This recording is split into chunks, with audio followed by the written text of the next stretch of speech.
খুলনা থেকে মাত্র 125 টাকা খরচ করে এত সুন্দর একটা প্লেসে ঘুরে আসা যাবে, যেখানে অনেক রকম ফান অ্যাক্টিভিটিস এনজয় করার মতো রাইডস, ভুতুরে গুহা প্লাস ফ্যামিলি ফ্রেন্ডস নিয়ে সুন্দর মোমেন্টস কাটানো যাবে এই সুন্দর সুন্দর স্পটে গিয়ে মাত্র 70 টাকা এন্ট্রি ফি দিয়ে। সো টোটাল কস্ট কেমন পড়বে, কোথা থেকে কিভাবে গেলে খুব ইজি হবে, ইন ডিটেলস জানতে হলে don't skip this video. Hello everyone, it's me Ishita and welcome back to my another blog. সকাল 6টার দিকে আমরা বাসা থেকে বের হয়ে পড়ি। একটু আগেই বের হয়েছিলাম, কজ রাস্তাঘাটে যদি কোনো প্রবলেম হয় তাহলে আমাদের ট্রেন মিস হয়ে যাবে। 6:30টার মধ্যেই আমরা খুলনা রেল স্টেশনে চলে আসি, আর আমাদের ট্রেন ছিল 6:45-এ। ঠিক 6:45-এই কিন্তু ট্রেন ছেড়ে দেয়, 1 মিনিট 1 সেকেন্ডও লেট করে না। ট্রেনের টিকিট পার পার্সন ছিল 125 টাকা। আমরা ফার্স্ট অফ অল খুলনা থেকে মোবারকগঞ্জে আসি, এখান থেকে অটো রিজার্ভ করে সোজা ড্রিম ভ্যালি পার্কে চলে আসি। পার্কের এন্ট্রি ফি ছিল 70 টাকা, আর সবগুলা রাইডস এর টিকিট প্রাইস এখানে দেওয়া ছিল।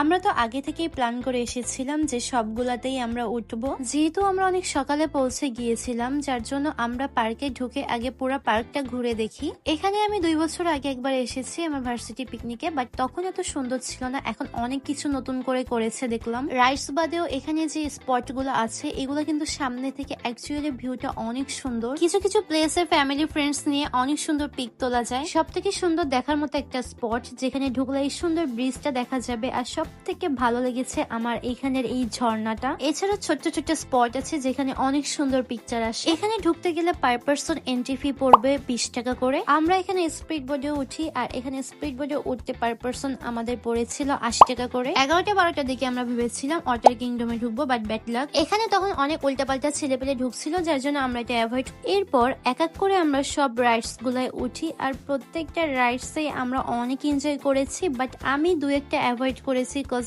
আমার এইসবে অনেক ভয় লাগে।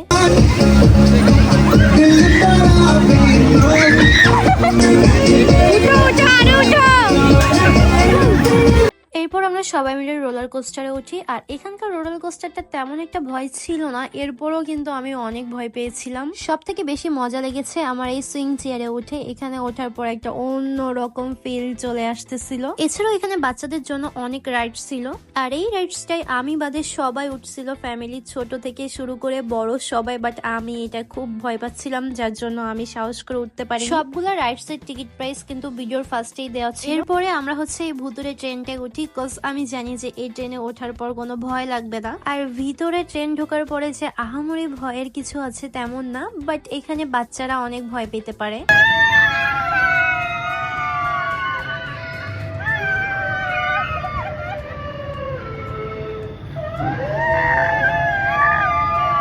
আমরা অ্যাকচুয়ালি কেউই ভয় পাচ্ছিলাম না, যার জন্য আমরা প্ল্যান করি একটু ভয় পাওয়ার অ্যাক্টিং করব, সবাই একসাথে চিৎকার করি। এর মাঝে সকালের ব্রেকফাস্ট, দুপুরের লাঞ্চ, এগুলো সবগুলাই কিন্তু আমরা সেরে নিয়েছিলাম, বাট সেই ক্লিপস গুলো আর এখানে অ্যাড করিনি। সকাল থেকে বিকাল পর্যন্ত আমরা এখানে অনেক এনজয় করেছি। এই প্লেসটায় ছোট থেকে বড় যারাই আসবে আই থিঙ্ক সবারই ভালো লাগবে, কজ বাচ্চারা যেমন এখানে এসে অনেক রাইডস এনজয় করতে পারবে, তেমন বড়রাও এখানে এসে সুন্দর টাইম স্পেন্ড করতে পারবে। সন্ধ্যা 6:45-এর দিকে হচ্ছে আমাদের ব্যাক করা ট্রেন ছিল, বাট খুলনায় ব্যাক করতে গিয়ে এত প্যারা খাওয়া লাগছে আমাদের। যদিও আগে থেকে ট্রেনের টিকিট কাটা ছিল, এরপরও এত ভিড়ের মধ্যে থেকে আমাদেরকে ট্রেনে উঠতে হয়। আদারওয়াইজ পুরো ট্যুরটা আমাদের সবারই অনেক ভালো গিয়েছে। So everyone, thanks for watching my full video. Bye bye.